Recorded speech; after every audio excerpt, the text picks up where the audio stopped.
तमाम कोशिशों के बावजूद लोकसभा चुनाव के दूसरे चरण में मतदान उस लेवल तक नहीं आया जिसे हम बम्पर मतदान कह सकते हैं। भारत में बम्पर मतदान को सरकारों के अतिरिक्त समर्थन या सरकार बदलने के लिए जनता का एक एक्शन माना जाता है। लेकिन ये पहली बार हो रहा है जब 10 साल के बाद एक सरकार तीसरी बार बहुमत मांगने जनता के सामने आ रही है और मतदान प्रतिशत उसकी आशा से बहुत कम रहा है। यहाँ तक कि बड़े राज्य जो हैं वहां भी मतदान बहुत कम रह रहा है। तो मतदान कम होने के कारण क्यों मतदान ध्रुवीकरण की कोशिशों के बावजूद नहीं बढ़ा और तीसरे चरण में अब वो कैसा रहेगा और उनकी पार्टी के अंदरूनी हालात और समीकरण पर हमें बताएंगे राजस्थान के दिग्गज पत्रकार, राजस्थान पत्रिका के संपादक रह चुके गोविंद चतुर्वेदी। नमस्कार। हमारे दर्शकों को सीधे ही बताना शुरू करें आपकी ये 3 मुद्दों पर ये दूसरे चरण के क्या रिपरकेशन। सुभाष जी देखिए, ये आप और हम लोगों के लिए नहीं, पूरे देश के लिए बड़ी चिंता का विषय बना हुआ है कम मतदान, खास तौर से राजनीतिक दलों के लिए।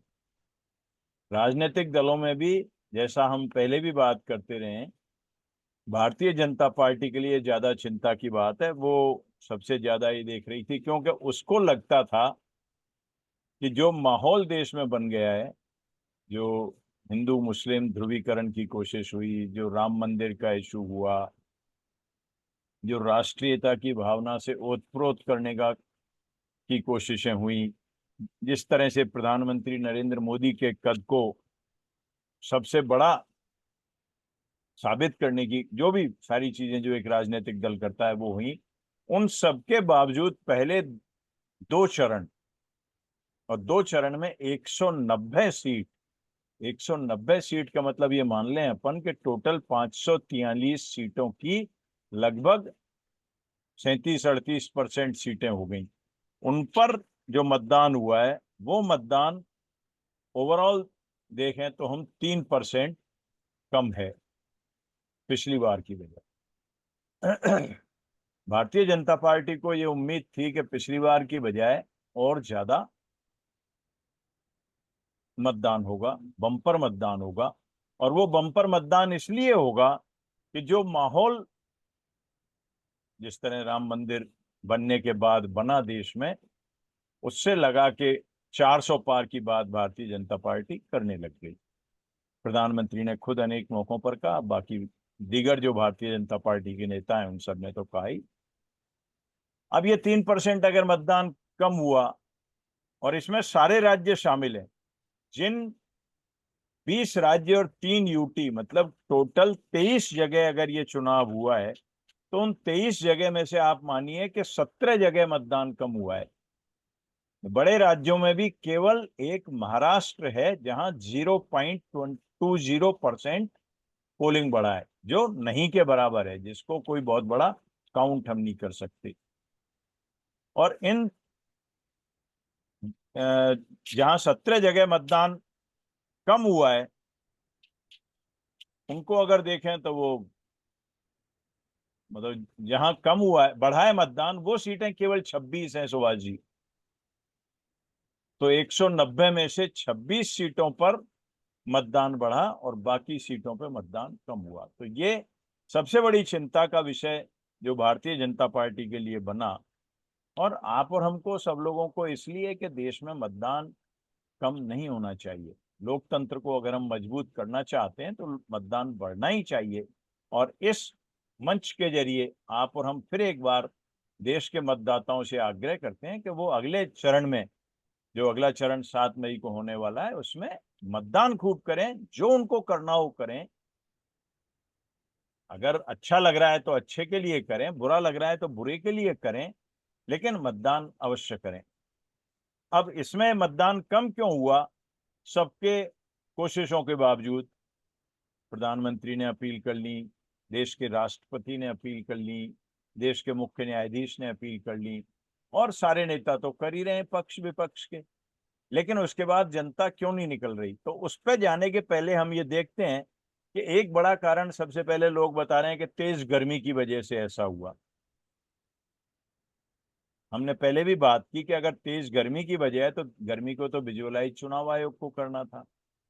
खैर उन्होंने नहीं किया, लेकिन ये कारण इसलिए पहले पॉइंट पर ही रिजेक्ट हो जाता है या रिजेक्ट कर दिया जाना चाहिए कि पिछले दो चुनाव 2014 और 2019, न केवल 2014 2019 बल्कि इस सदी में हुए चारों चुनाव 2004 2009 2014 2019 ये भी गर्मी में ही हुए। और उस गर्मी में होते हुए 2004 में 58% वोट डले, 2009 में भी 58% के करीब वोट डले, और इसके बाद 66.4 इन 2014 एंड 67.4 इन 2019। तो अब उसके बाद अगर कम हो रहा है तो गर्मी तो कारण नहीं है, तो कारण कुछ और है। अब कारण कुछ और क्या हो सकते हैं, क्योंकि भारतीय जनता पार्टी ने जो माहौल बनाया, मैं फिर वहां आता हूं, तो अब की बार 400 पार की अगर बात की तो उसके पीछे उनके पास रीजन थे, वो हमको मानने चाहिए। वो उनके अपने रीजन है, दूसरे लोगों के अपने रीजन है कि उन्होंने राम मंदिर की बात की, राम मंदिर बन गया। एक मजबूत नेता हमारे पास मौजूद है नरेंद्र मोदी के रूप में।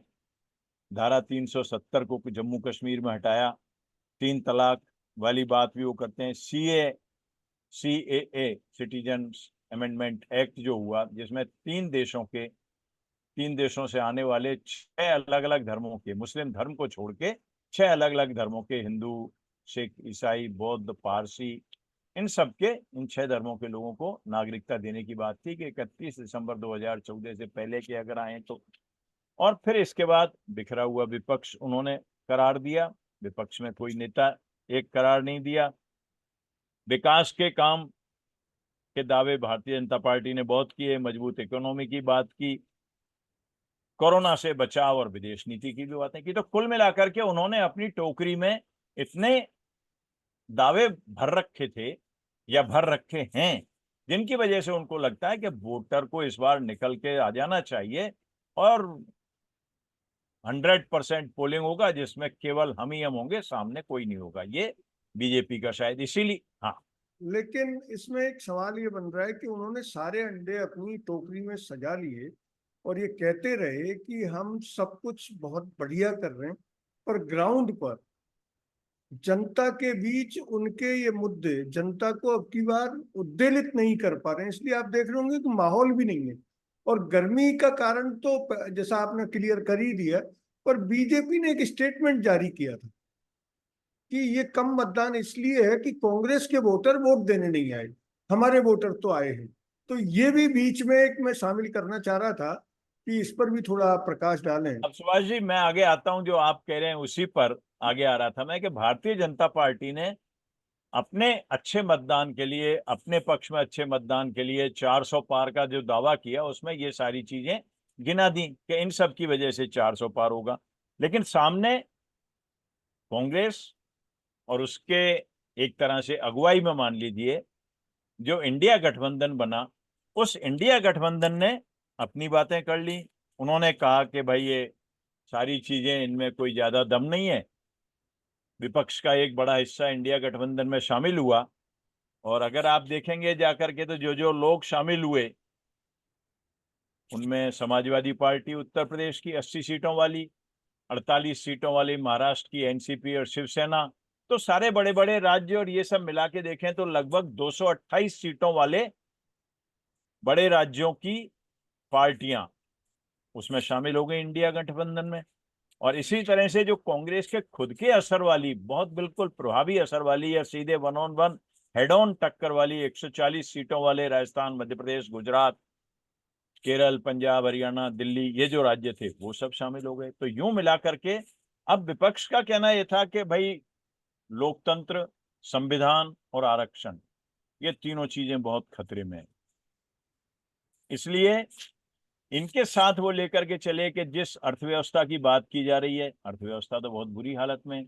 जो 55 लाख करोड़ का हमारा कर्ज था 2014 में, वो आज 205 लाख करोड़ हो गया। फिर एक चीज विपक्ष जो हमलावर होकर के खासतौर पर राहुल गांधी कह रहे हैं और उनके बाद सारे लोगों ने की। उन्होंने कहा कि इन्होंने अपने उद्योगपति मित्रों के 16 लाख करोड़ का कर्जा माफ किया, किसानों का कोई कर्जा माफ किया नहीं किया। इसके साथ में जो बड़े मुद्दे थे, महंगाई, बेरोजगारी, नौकरियों से जो छटनी हुई है वो, श्रम कानूनों के परिवर्तन, बेरोजगारी की हमने बात की, महिला सुरक्षा, अग्निवीर। अग्निवीर का तो विपक्ष ने जो कहा और जो बहुत से फौजी अफसरों ने भी कहा, उनका कहना यह था कि पिता के सामने बेटा रिटायर हो रहा है, 4 साल में ही घर जा रहा है वो। तो इस तरह के ये जो सारे महिला सम्मान, युवाओं को रोजगार, ये प्लस जुडिशरी और अन्य जो संवैधानिक संस्थाएं हैं, ईडी, सीबीआई, आईटी, इन पर जो दबाव की बात, तो कुल मिलाकर के सत्ता पक्ष के दावों को काटते हुए विपक्ष ने अपने मुद्दे जनता के सामने रख दिए।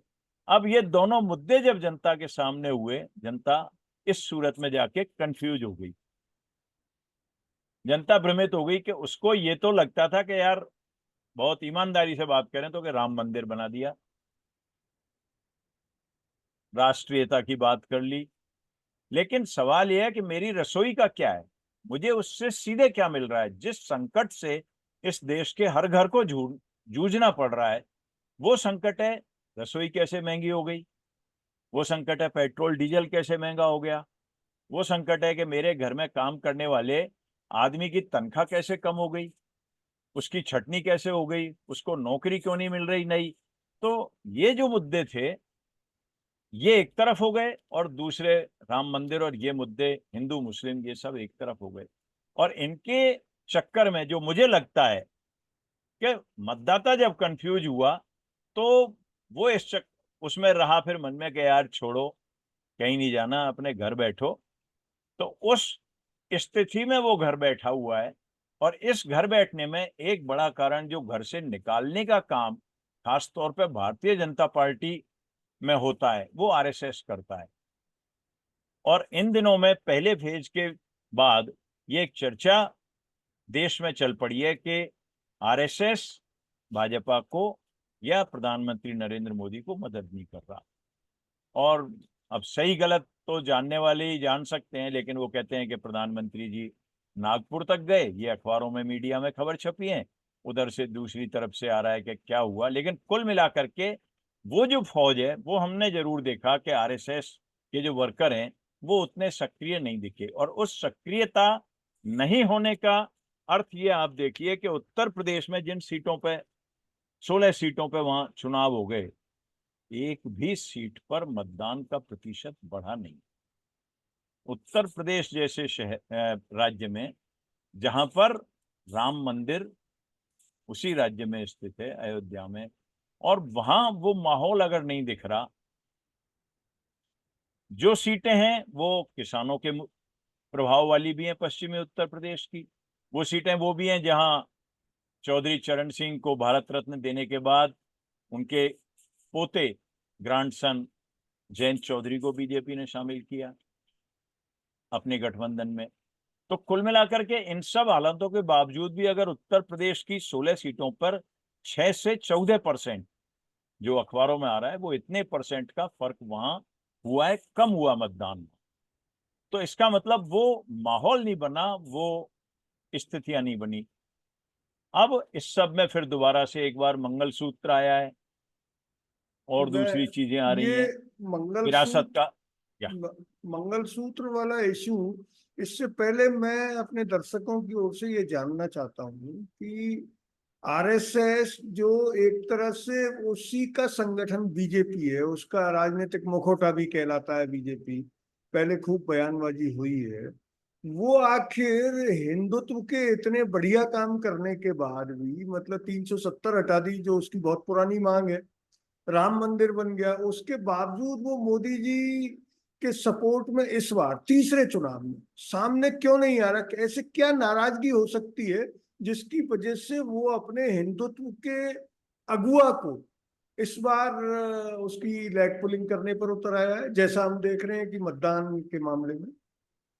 सुभाष जी देखिए, राष्ट्रीय स्वयंसेवक संघ को जानने वाले और पत्रकार के तौर पे आपने हमने खूब कवर किया है उनको, और उनकी जो विचारधारा को वो कोई सहमत हो न हो वो अलग बात है, लेकिन आरएसएस में कहते हैं कि वहां व्यक्ति को महत्व नहीं होता, वहां संगठन को महत्व होता है।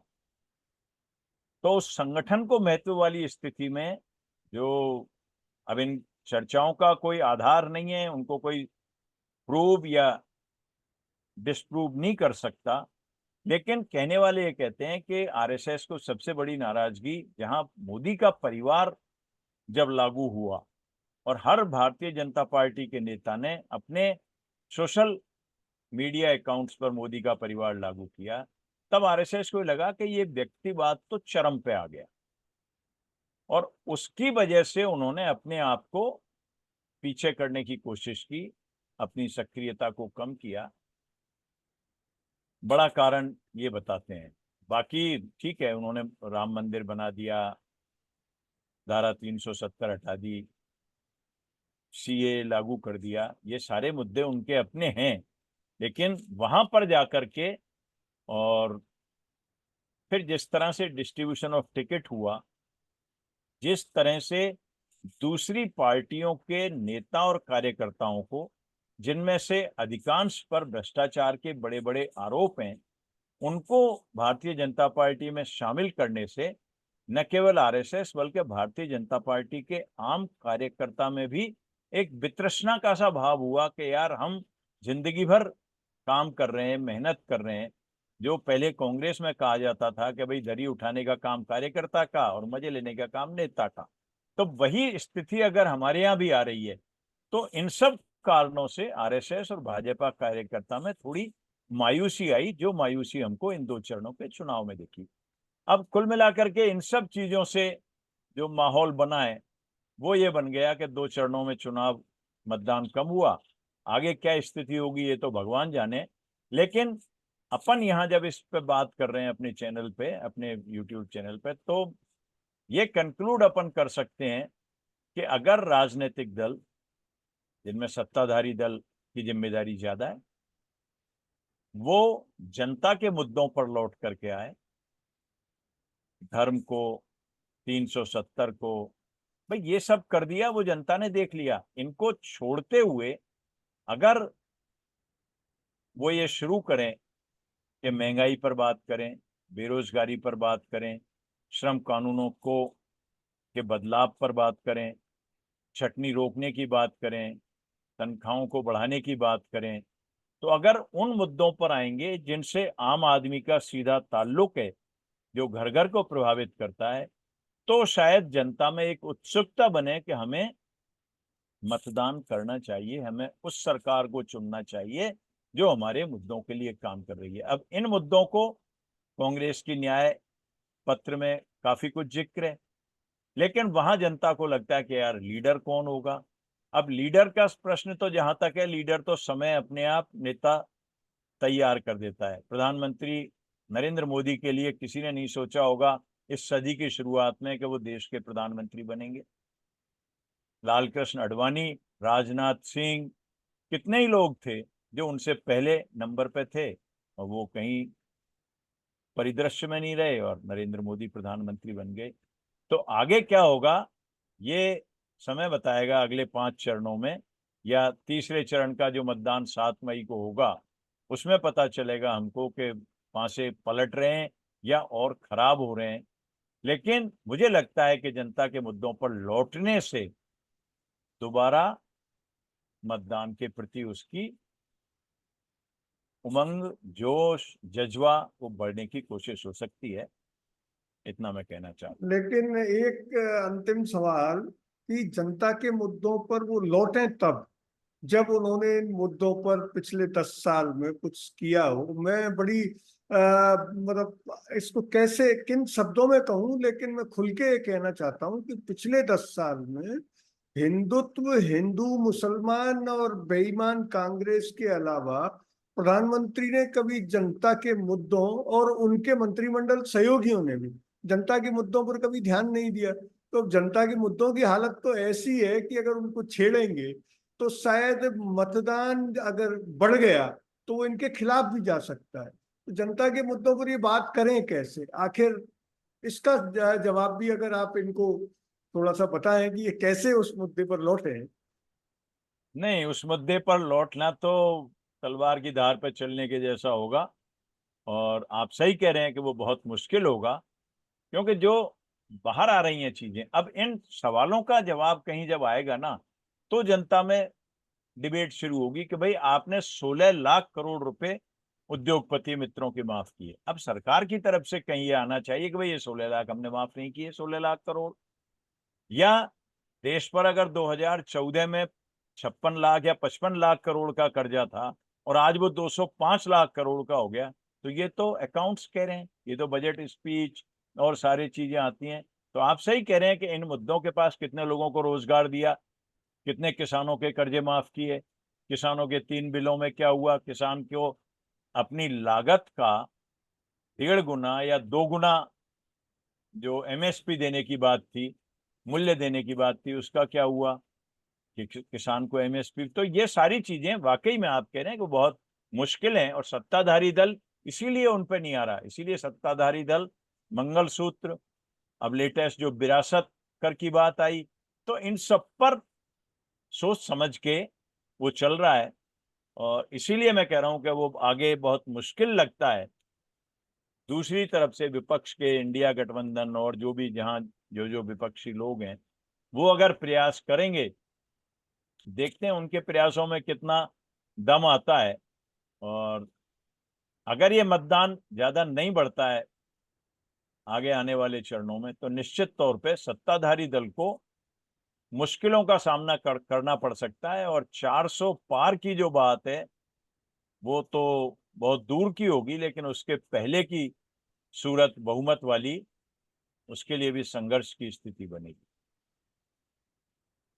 तो आपने देखा कि गोविंद चतुर्वेदी जी ने बिल्कुल खोलकर मुद्दे बाई मुद्दे एक एक पॉइंट पर ये बताया कि मतदान गिरने के असल कारण क्या हैं, और मतदान को अब बढ़ाने के लिए सत्ताधारी दल को, क्योंकि सबसे ज्यादा मतदान बढ़ाने की जरूरत सत्ताधारी दल को है, उसको क्या क्या उपाय करने होंगे। सबसे पहले उसको अपने पितरी संगठन की शरण में जाना होगा, और उसके बाद जनता के मुद्दों पर लौटना होगा। अगर ये वीडियो आपको अच्छा लगा तो इसे लाइक करें, शेयर करें, और हाँ, चैनल को सब्सक्राइब जरूर करें। धन्यवाद। जय हिंद।